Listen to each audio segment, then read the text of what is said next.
Danielle here for Modern Meditation's PCOS blog. I just wanted to come on today to talk to you all about some of my experience with PCOS and what has led me to find the solutions that I have and to do the things that I do for you all. So just to go back to the beginning, I was diagnosed when I was 17.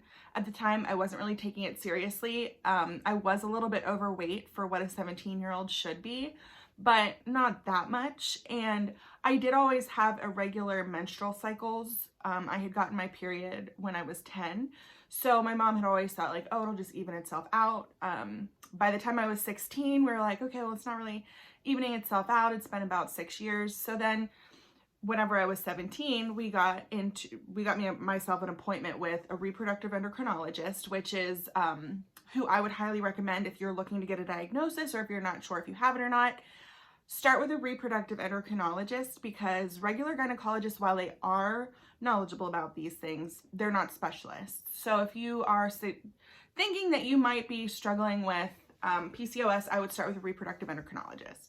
So we went there, I got a diagnosis, PCOS, but at the time I didn't have any cysts on my ovaries, so they're like, you know, it's not really a big deal. They wanted to just put me on the birth control pill, which since I was not sexually active and since I already had hormone issues anyway, my mom was like, I don't know if that's a good idea, and I agree. I am glad that I did not get on the birth control pill, but that's not to discount it. For some women that works. For me, it just wasn't for me. So go through my 20s, my early 20s. I feel great. I lost weight. I was doing extreme keto before keto was even a thing. Honestly, I didn't realize that it could really be bad for your kidneys, but it was working for me. I was managing my weight. I was exercising. I had lots of motivation, but my periods were still missing. Again, I wasn't really sexually active in my early 20s, so I didn't really, and nor did I really want a baby. So while it was always a thing to say like, oh, I don't really get my periods regularly, it was never like a thing that really bothered me, because it just didn't. I mean, I felt good about myself. I was thin, but again, not super healthy, because thinness doesn't really equate to healthiness. And when, in terms of, especially of women trying to get their cycle on track, you know, I was thinking, oh, well, I don't really want to have a baby right now, so it's not really a big deal. But then I meet the man of my dreams, my current husband, and we had our first miscarriage.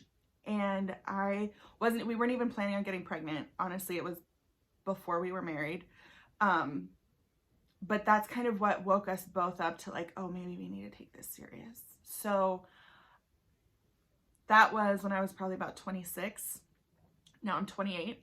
And it has been years and years now worth of infertility struggles and battles. And I can't help but think that if I had taken this a little bit more seriously earlier on, that maybe it wouldn't be as difficult now. My mom always was like encouraging me. She's like, you know, here's a book about insulin resistance. Here's probiotics. Here's all these things. But I just, honestly, I didn't care. I was like, you know, what's the big deal? I'm skinny. I get, you know, who cares? I'm skinny. But that's not health. And it's really unfortunate that it took all of these fertility issues for me to realize just because you're skinny doesn't mean that you're healthy. At the time I wasn't healthy. So I go back to the reproductive endocrinologist and we're doing all this testing, find out that I actually had a septate uterus, which is whenever the uterus is actually divided into two in the middle. And so I ended up having a uterine resection and a laparoscopy to see if I had endometriosis, because that was one of the things that they were thinking could have been possibly wrong. But turns out just PCOS and a septate uterus. Initially, my reproductive endocrinologist thought it was bicornuate, which I lived with for years thinking, oh, I have a bicornuate uterus. It's heart-shaped. Oh, how cute. When really there was a whole septum that came all the way almost down to the cervix. They were able to remove it with a very easy surgery. The recovery was about a week to 2 weeks, and it really wasn't that bad. It was painful, but it really wasn't excruciating. So then we have another 2 miscarriages, and I'm like, what is going on? I have to figure out what's going on with my PCOS. So during quarantine was the perfect time for me to say, you know what? We're nailing this right now. There's no excuses. There's nothing else for me to do. Let me dig into this research. And being a research background myself with applied psychology, I went straight to research studies, and I read and read and read, beginning with insulin resistance. What causes insulin resistance? I listened to podcasts, I did reading, I've listened to books, I've read books, and I've poured through websites. So I'm going to explain insulin resistance the best that I can in order to hopefully help you. Where it all starts with women with PCOS is in the gut. And you might think it starts in the ovaries, but really it starts in the gut with your gut microbiome.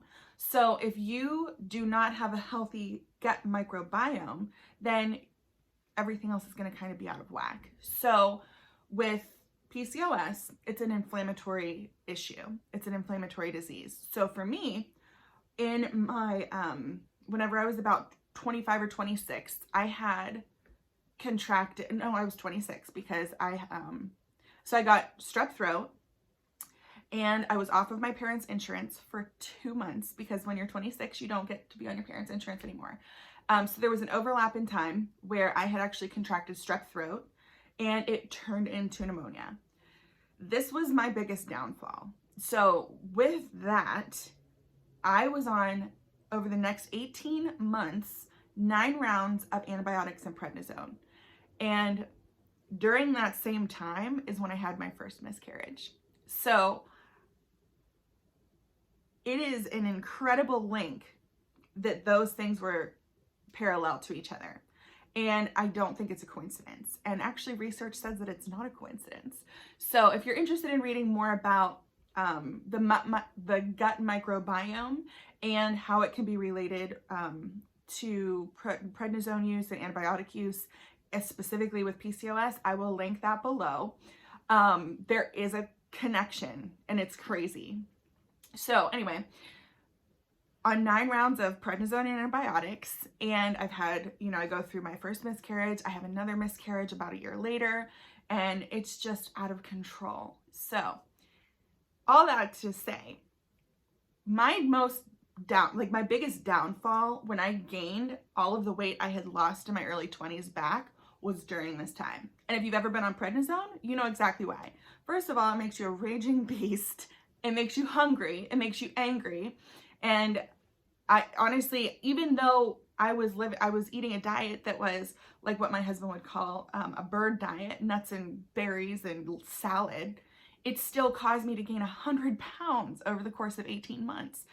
So that being said, we're still trying to if we get married, we're trying to get pregnant, and it's still a struggle. So we're at quarantine, and I'm like, you know what, let me dig into this. So I find out that the prednisone is directly linked to it, which if you have a similar experience, I want to hear about it because it's something that really fascinates me. So comment below if you have had a similar experience. It's not always prednisone, it's not always antibiotics, but it is often linked to those two things. Anyway, so then I'm pouring through internet research, and I find that insulin resistance is caused by inflammation that starts in your gut. The gut does not process correctly the food that you eat to form the nutrients and to get the nutrients to where it needs to go in your body. So specifically in women with PCOS, the insulin transport system is disrupted. And what the issue is that your body is producing all this insulin from the food that you take in, and it's not able to transport the insulin to where it needs to be used in your body. So when that happens, it causes the insulin to be stored as fat or adipose tissue in your body. Specifically, if you have this issue with insulin resistance, it also inflames your ovaries, your uterus, all of your sex organs that cause the regulation of your hormones. So when that happens, it can cause an excess of androgens to be produced, which women with PCOS, that is one of the main issues, is that you've got an excess of androgens in your body. And there's no there's nowhere for it to be used. So it does store in your body as fat. And specifically, if you have high testosterone, you're probably gaining weight in your stomach area and possibly your face and possibly your arms. But typically women with PCOS have a PCOS, what they call PCOS belly. So that's because of the testosterone. If you think about where do men typically gain weight first whenever they're gaining weight, typically their belly. That has to do everything with testosterone. So between testosterone and insulin, not having anywhere to go in your body, that's what causes the weight gain, which also then can subsequently cause your inflammation, like further inflammation, because you've already started with inflammation, which causes all of this stuff. And so it has nowhere to go in your body and it builds up as fat. Then the rest of your body is slowing down. It's becoming sluggish because you've got all of this excess hormone that your body doesn't know what to do with. It's going to result in breakouts. It's going to result in excess hair growth, maybe even hair loss, male pattern baldness from all of these excess androgens that are building in your body. So it would make sense, in order to help your gut, to help your PCOS, you start with the gut and with how your insulin is produced in your body. So that being said, I started to look at how can I manage this other than diet, because my diet honestly has been on point for years. So I highly recommend, if you don't have your diet on point, start with a Mediterranean diet. I, in my early 20s, struggled with an eating disorder, and so it's really important for me specifically to not count calories. I am aware and conscientious of the carbs that things have, because the carbs and the type of carbohydrates, I should say, specifically relate to how can your body use these carbs whenever it changes into sugar and insulin. So it's important to be eating complex carbohydrates. For women with PCOS, you have to stay satiated or you're not going to be able to follow a new eating pattern. I have found that the Mediterranean diet is super helpful for this. So the Mediterranean diet is basically like a whole foods diet. You can eat whole grains. I love quinoa and sweet potatoes and stuff like that. Chickpeas, beans, lots of legumes, things like that. They're super good for you. They're complex carbs and they're high in protein. So all of these things, coupled with good for you fats like olive oil and avocado. You can also eat cheese, unless if you're trying to be dairy free. Personally, I'm dairy free.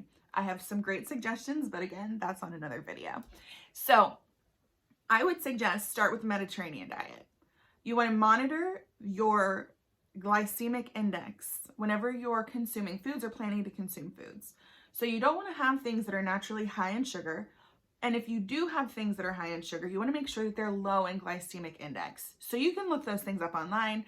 I'm actually going to be formulating a table of just a quick screenshot so you can have it with you. That is honestly the most helpful thing. When you start monitoring your glycemic index, you're monitoring how much insulin is your body going to be producing. Coupled with that, you want to make sure that your body can use the insulin. There's a supplement that women with PCOS can take. It's called Myo and D-Chiro Inositol. And this is my favorite brand, Wholesome Story. I don't know if you can see it, but this is the smaller tub. And basically what this is, it's a powder that you add to your beverage in the morning or in the evening. I use both. So I've purchased the bigger canister. The bigger canister is 6.53 fluid ounces or 183 grams. Sorry, 185 grams. This is what I like to use, and this is what it looks like on the inside. You just take one scoop, and there's a scooper in there somewhere. You just take one scoop of this and you put it right into your drink in the morning, and it helps your body to repair the insulin transport system. So if you're not really and honestly, it has no flavor. It's kind of a little gritty, but if you stir it up enough, if you leave it sit and stir it up, you can literally drink it in water and it doesn't taste like anything. If you don't like that, you could just take it in pill form. This is the same brand, but it's with different packaging. This is the pill form, and this is actually how I started, was with the pills. It comes with a little thing here, and it's just, they look like this. So they're not too big. They're kind of like decent size. And in order to get a full dose, you would take 4 at one time. So some people don't take it all at the same time. Some people take 2 in the morning, 2 at night. Some people take 4 in the morning, 4 at night. It really just depends on what does your body need. How much insulin resistance are you struggling with? And what this does, it helps to repair the insulin transport system in your body. So whatever carbs that you are taking in, sugars that you're taking in that do transfer into, transfer into insulin, this will help your body use it better. So, and honestly, this restored my periods. Between the diet, I've completely cut out dairy, and I've started using the Wholesome Story Mayo and D-Chiro Inositol since June. So it's been June, July, August, September, October, November, 5 months. I've had 5 cycles after previously going 175 days in between cycles. I've ovulated 3 times in that 5-month time frame. It's crazy. And honestly, it is helping me so much. If you are looking for a solution for your insulin resistance, tackle your diet, get this. I will link the product below. You can get it right on Amazon.